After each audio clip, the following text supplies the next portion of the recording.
When we think about the food we eat, we think about the way it looks and the way it tastes. And when I talk to research participants or clients about the particular food choices they make, I always focus more on the macronutrient content of their meals. You know, the amount of carbohydrate, fat, and protein that they eat. But there are other things hiding in what we eat. And what I'm talking about is the micronutrient content of our foods, or the amount of smaller nutrients like vitamins and minerals that our food contains. The reason we often overlook these micronutrients is because they're required in relatively small amounts compared to the macronutrients. You see, the micronutrients, although needed in small amounts, are absolutely critical to regulating many different cell processes, metabolic pathways, and other physiological needs in our bodies. It is also interesting to know that it is not as rare as you might think to be deficient in one or more of them. In fact, after I analyze the dietary intakes of my clients, I often see deficiencies in at least one of the micronutrients. If a micronutrient deficiency is present for any prolonged period of time, physical symptoms may emerge. And depending on which macronutrient is low in your diet, things like stomach upset, hunger and appetite changes, fatigue, or even changes in your physical appearance may show up. Now, you may be saying to yourself, well, I don't really see or hear of anyone walking around with vitamin problems. Well, you're partially correct. We don't usually see many clinical syndromes in the Western culture. However, some experts are quick to point out that despite this fact, cases of suboptimal vitamin status are likely very high. Research has shown that a micronutrient deficiency is associated with becoming overweight or obese. And also it's linked to various cancers, cardiovascular disease, and things like osteoporosis. What's more, many of the most popular diets on the market today are linked to micronutrient deficiencies. So, is it now advised for adults to take at least one multivitamin pill each day? Well, one of the authors of the 2002 study that led to this recommendation said, even people who eat 5 daily servings of fruits and vegetables may not get enough of certain vitamins for optimum health. Most people, for instance, cannot get the healthiest levels of folate and vitamin D and E from recommended diets. Even more evidence shows that just about 80% of Americans do not eat at least 5 servings of fruits and vegetables per day, which is the recommended minimum amount believed to provide sufficient essential nutrients. And with the exception of vitamin D, humans cannot synthesize their own vitamins, meaning that we must rely entirely on our food intake to get them. There is no doubt we need to make sure we get adequate amounts of the micronutrients from our foods and supplements. If we don't get them, our performance and our health can go downhill. But adding extra vitamins on top of what we need won't make you healthier or perform better. So how you exercise and live your life can influence your macronutrient status too. The relationship is complex, but by the end of this lecture, you'll have a better grasp on just how many factors affect our micronutrient levels. Another consideration for optimal health and body composition is the amount of water that you consume. You may be amazed at how many important roles water plays in your body and how influential proper water intake can be to improving your body composition, health, and performance. In fact, water is needed for optimal digestion and absorption of the macro and micronutrients and makes up a significant portion of our bodies, over 60%. And even though most people know that they should drink water, it has been reported that nearly 3/4 of Americans don't meet the current recommendations set by the Institute of Medicine. And I'll go into those recommendations in a few minutes. And research also demonstrates that just a 1 to 2% decrease in your total body water, which is very easy to lose, is associated with impaired mental processing, coordination, and a drop in performance. For example, if you weigh 150 pounds or 68 kilograms, then a reduction of body water by just 1.5 to 3 pounds or 0.7 to 1.4 kilograms, measured by body weight, could lead to any of these issues, especially if this continues over a long period of time. A weight change this small could come from simply not drinking enough fluid or not eating foods that have a high water content. It could also occur during exercise, depending on how much you sweat and how hot and humid it is where you exercise. This flux in weight might happen in just one day, especially in women, as fluctuations in body water are often affected by the menstrual cycle. If you learned that you have a micronutrient deficiency from an analysis of your blood and nutrient intake, it's important to look further into the overall quality of your diet. And because of the link between micronutrients and metabolism, it's important to know as much as you possibly can about the micronutrients in order to optimize your own body composition. Likewise, having too little water intake, which is more common than you'd think, can lead to changes in food intake, cell structure, blood volume, and even body composition changes. However, drinking too much water can also be a problem. We'll discuss this more soon. In this lecture, we'll talk about what vitamins and minerals are, some of the more specific roles that vitamins and minerals have in your body, and what foods make up good sources of some of the major micronutrients, and how to recognize both deficiencies and overloading toxicities that can occur with specific micronutrients. You will also learn about the various roles that water plays for the physiological function and how to use water as a tool for feeling and looking your best. So to begin, micronutrients include both vitamins and minerals. Now, they do not directly provide energy, but they do play a big role in energy production.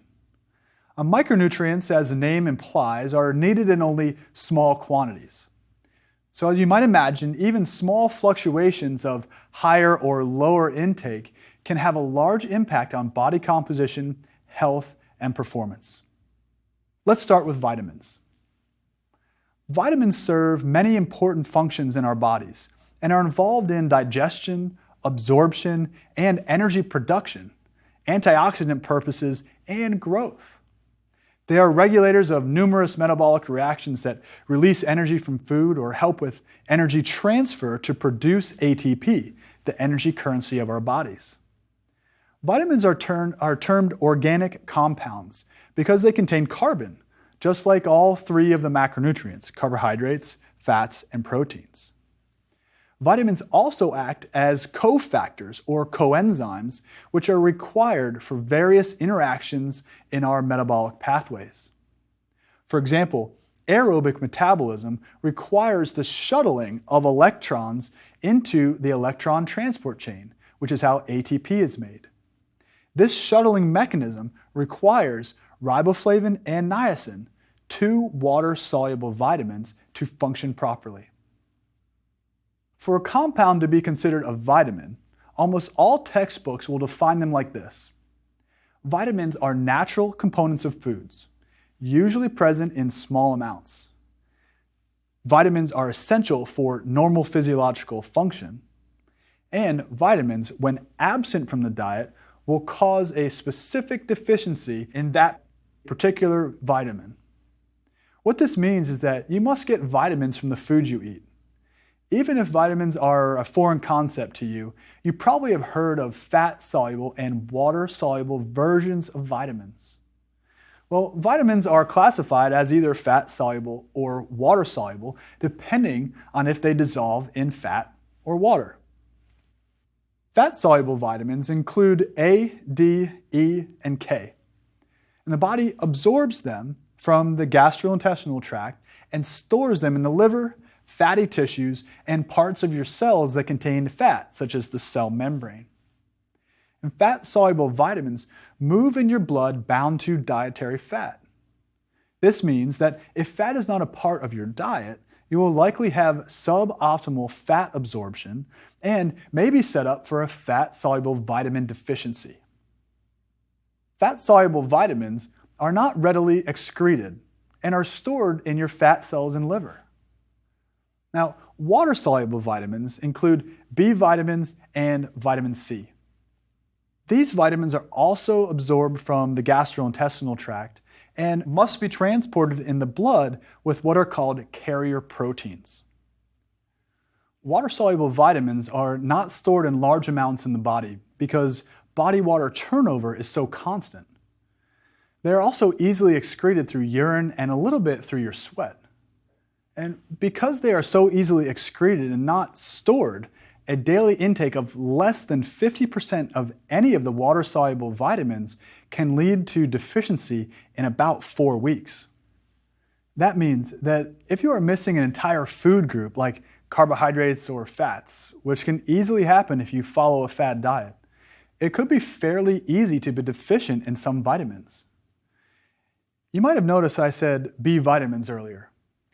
Note that B vitamins are often called the B complex of vitamins because they comprise many vitamins. You have probably heard of B6 and B12 because they tend to get more press. But actually, the B vitamins include B1, which is thiamine, B2, riboflavin, B3, niacin, B5, pantothenic acid, B6, pyridoxine, B7, biotin, B9, folic acid, and B12, or cobalamin. Together, these make up the B complex, but each serves a specific role in our overall functioning. And by now, you probably have already figured out that anything that affects your metabolism of food is likely to have a big impact on your body composition. Now, as I mentioned, deficiencies and toxicities are possible with vitamins. A deficiency is not enough. A toxicity is too much. So toxicity is not likely to occur from food alone. It's more common when people are taking supplements. So don't take more than the recommended doses of whatever supplements you choose to take. And talk to a professional about what you are taking and how much. Both deficiencies and toxicities are more likely with certain vitamins and minerals than others. Now, fat-soluble vitamins are stored more efficiently in the body. There's less fat turnover compared to water turnover. So vitamin A toxicity is the most common form of a fat-soluble vitamin toxicity because it can occur when intake exceeds just 2 times the needed recommendations. When vitamin A accumulates in the liver, you can have both acute and more chronic outcomes. Headache, rashes, visual changes, bone pain, skin cracking, mouth ulcers, yellowing of the skin, nausea, and vomiting are acute outcomes that can occur. But chronic toxicity can even lead to liver damage. Vitamin A also goes by some other names like retinol or retinoic acid. In fact, vitamin A can come in 2 different forms. There's a preformed vitamin A, which includes retinol and is found in many animal sources like dairy, fish, and meat.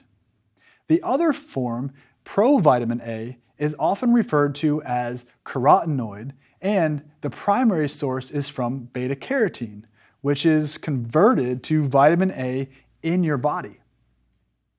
You get provitamin A from things like leafy green vegetables, orange and yellow vegetables, and tomato products. Though there is a word of caution about foods containing vitamin A, you should not be afraid to consume them. Just be aware if you are eating lots of these foods combined with daily supplementation through a multivitamin capsule, and possibly taking even more for therapeutic use as prescribed by your doctor. But I can't say it often enough, particularly with medications, multivitamin supplements, and herbal extracts. Make sure to talk to your doctor about what you're doing. Water-soluble vitamins, on the other hand, are much less likely to lead to toxicity, but it could occur from overconsumption of niacin, B6, and vitamin C. Again, toxicities are far less common for whole food choices than from supplements such as multivitamins. But a number of things can impact our overall vitamin needs, such as exercise, stress levels, aging, sex, and medications. And micronutrient needs will vary from person to person, so a one-size-fits-all approach is not possible. Another interesting note about vitamins is that their status in foods can change just by how you store and cook food. Poor storage and preparation of food can result in decreased vitamin content of your food. This would include things like excessive cooking, exposure to light, heat, air, and water can all lower the vitamin content of foods. Generally, it's best to consume foods soon after harvest or to buy foods that have been frozen quickly after harvest. The sooner that a fresh fruit or vegetable is frozen, the more vitamin content that will be preserved. So the next micronutrient category to discuss is minerals. Minerals are inorganic molecules, meaning molecules without carbon. And like vitamins, they are essential in very small amounts. And they must be included in our diets because we don't make them naturally. Similar to vitamins, minerals also serve many different regulatory functions in our bodies. They work as cofactors, meaning they assist enzymes in energy transformation, contribute to the production of other cells and enzymes, and help form red blood cells and bones. Minerals are involved in nerve impulses, body growth and development, water balance, muscle movement, and metabolism. If you have heard of electrolytes, then you may know one function of minerals. When you or your child is ill with the flu or losing fluids because of vomiting and diarrhea, you may have bought a drink that had electrolytes in it to help protect against dehydration. Electrolytes are minerals that keep our nervous system firing properly.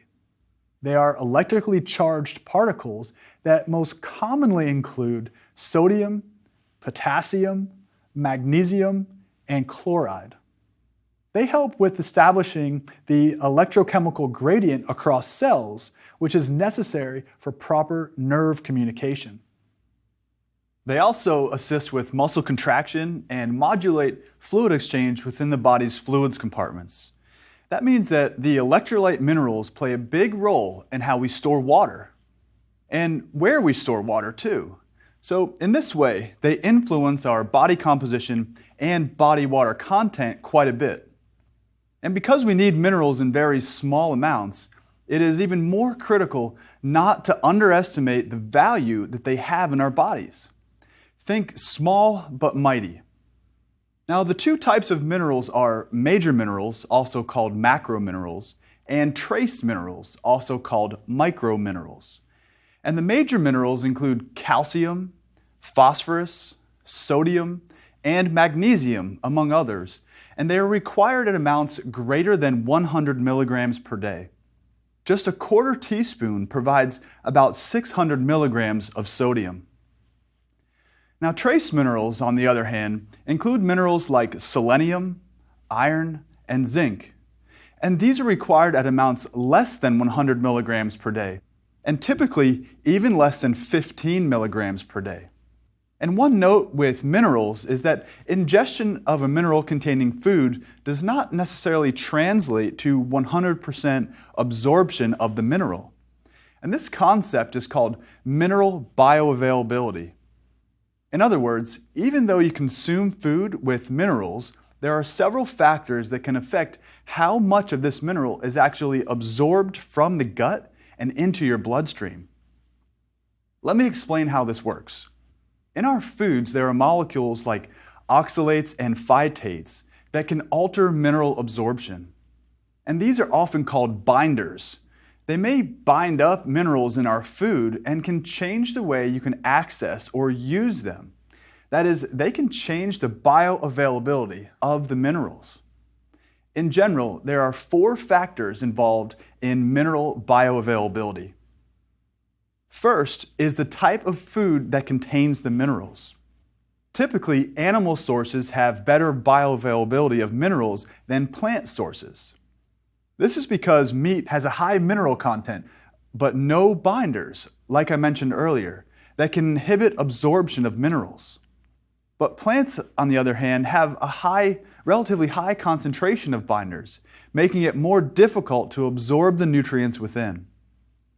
Now, the second factor with mineral bioavailability is mineral-to-mineral interaction. Because minerals tend to move through similar receptors in the gastrointestinal tract, high amounts of one mineral may inhibit or slow down the absorption of another mineral. For example, calcium will inhibit iron absorption. So if you are targeting foods to specifically increase your iron, as with iron deficiency, for example, it's best to avoid eating foods high in calcium, like dairy, at the same meal. Now third, there are some vitamin-mineral interactions that will affect mineral bioavailability. And one positive interaction example is that vitamin C intake actually improves iron absorption.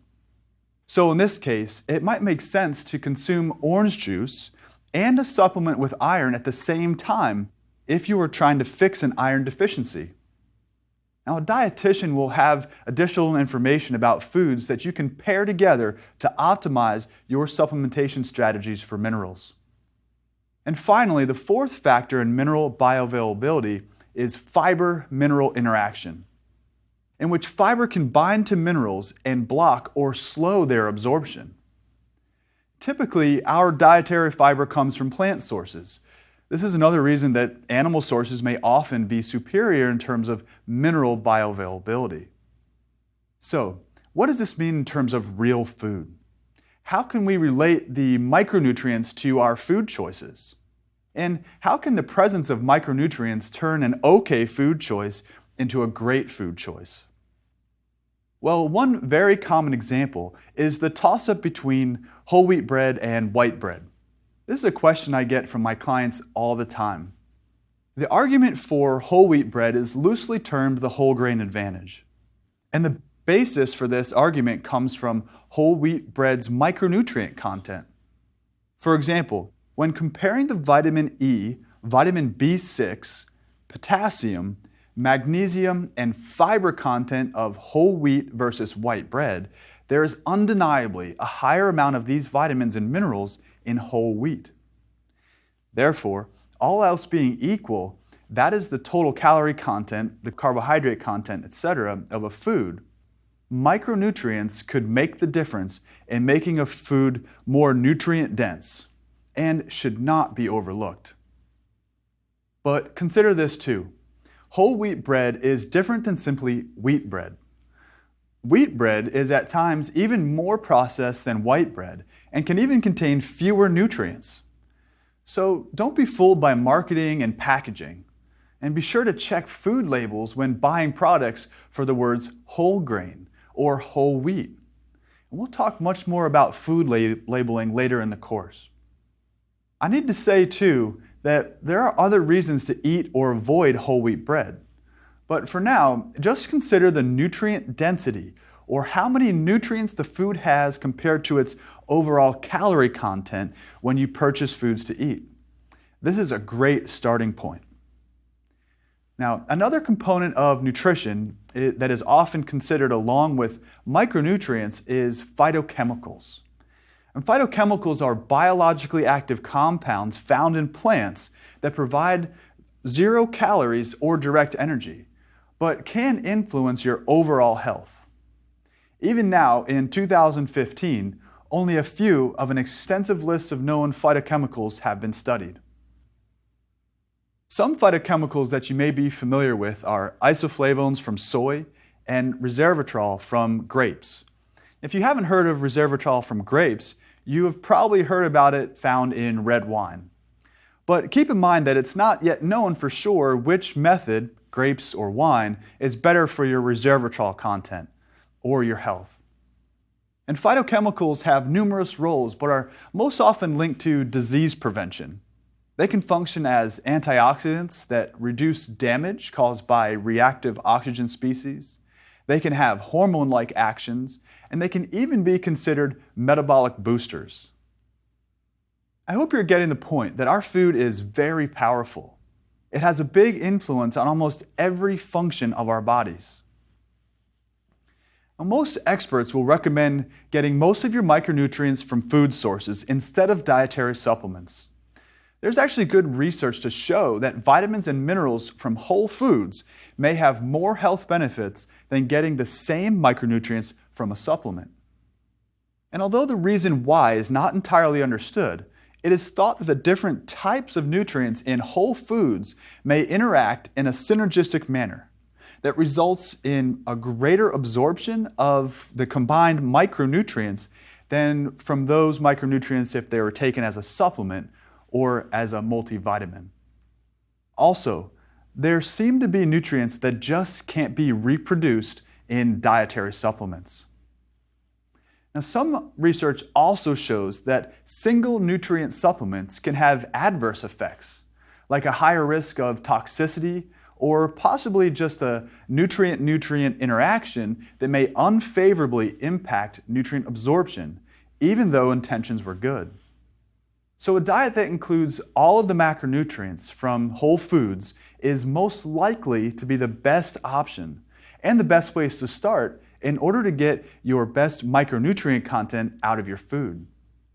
In addition, you'll likely get other active compounds like phytonutrients by eating a diet consisting mostly of whole foods.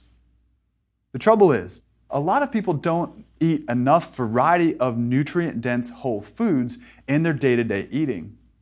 So instead, whole foods get replaced by heavily processed foods for a majority of meals and snacks. Over time, nutrient deficiencies can come about by relying solely or mostly on these processed and easily accessed foods.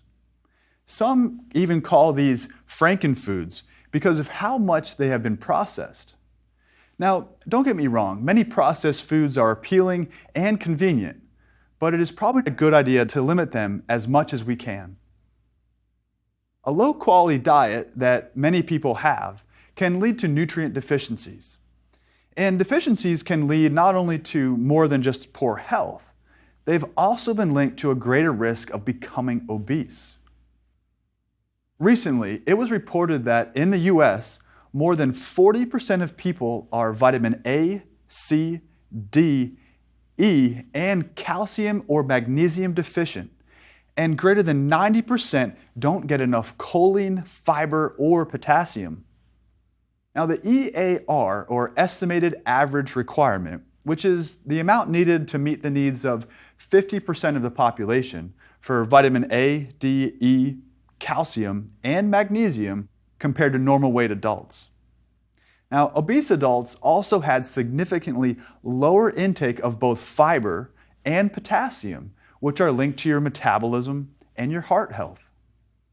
Even scarier is that over 90% of people, both normal weight and obese, were deficient in fiber, potassium, and choline. Now, with fiber alone, it is thought that for every 10 grams you eat, you can reduce your overall risk of mortality by up to 34%. And because the nutrients that are low in the US on average are commonly found in foods like fruits, vegetables, whole grains, and dairy, this study may mean that many Americans, and particularly obese Americans, are not eating enough of these foods. In addition, if you throw these deficiency issues on top of hard exercise training, which can also lead to a greater need for certain nutrients, you can easily see how people could be at a huge risk for deficiency. So, even with the gold standard option of eating a diet of more nutritious, colorful, and varied whole food sources, we need to be realistic. Given the prevalence of these vitamin and mineral deficiencies, the question becomes, should I take a vitamin or mineral supplement? Well, like most good questions in nutrition and sports nutrition, the answer is, it depends. The authors of a study on this question looked into supplement use within normal and obese individuals. Not surprisingly, they report that people who take multivitamin and multi-mineral supplements had a lower prevalence of inadequate vitamin and mineral intake. And they go on to write that supplement users were actually more likely to have a healthy diet compared to non-users. Now, it may be that the habit of using a multivitamin is more likely to be done by people who have other healthy habits. But based on this information and my own personal experience with clients, I would say that quite a few people would benefit from taking a multivitamin or a multi-mineral supplement. And many clients that I work with who believe they're eating very well show up with deficiencies once I analyze their diets and look over their blood work. However, supplementation will not fix a broken diet. Now remember, work for a highly nutritious diet first, and then simply use supplements to supplement the diet. Also, remember the recommended intakes for vitamins and minerals were established to only prevent against deficiencies. They don't consider the achievement of optimal health or body composition. And do you want to simply be not deficient, or do you want to be optimal in your micronutrient intake? And these are questions to consider when the should I supplement question comes out. You may want to think about how many times you eat per day, what quality food you generally eat, what medications you take, and how much exercise do you normally have on a daily basis to determine if supplementation will help you. And then discuss these factors and concerns with your doctor to decide what is right for you. So in the end, vitamins and minerals play a huge role in your overall health, how you feel, and what your body composition is or will become. And remember that water is also essential for optimal health and body composition. I'm sure you know that you need it to hydrate, but the fact is that many people walk around with less than adequate hydration levels. In fact, one study even reported that over half of professional basketball players were underhydrated before the game. And that's in professional athletes. And water helps to transport all of the nutrients that we just discussed and helps move metabolic waste products out of your body. Water also plays a huge part in the regulation of body temperature, particularly with exercise. The list goes on and on for water, so be sure you drink up and aim for about 8 to 10 cups or 2 liters of water per day, in addition to eating plenty of fruits and vegetables which are loaded with water. It may make you get up more to use the bathroom, but that's actually a really healthy side effect to drinking water regularly, more physical activity. Remember that you can actually drink too much water, and this is called hyponatremia, which means low sodium. And this can occur when you drink so much water that it actually dilutes or literally waters down the sodium in your body. This causes things like nausea, vomiting, fatigue, and neuromuscular issues like cramps and muscle spasms, and even sometimes events like coma or death. Another note is that if you exercise a lot, the fluid recommendations get much more detailed. So be sure to ask a professional if you feel like you need more specific information. Simply monitoring your urine color can help, and aim for a light yellow color. Too clear or too dark a urine color should be avoided. Overall, you should aim to add in more nutrient-dense foods like vegetables, fruits, and whole grains, stay active, and take a multivitamin supplement. It is a balance that we're all striving for: optimal health, optimal nutrition, and optimal body composition. So try this. Practice drinking 8 to 10 cups of water per day and monitor your urine color.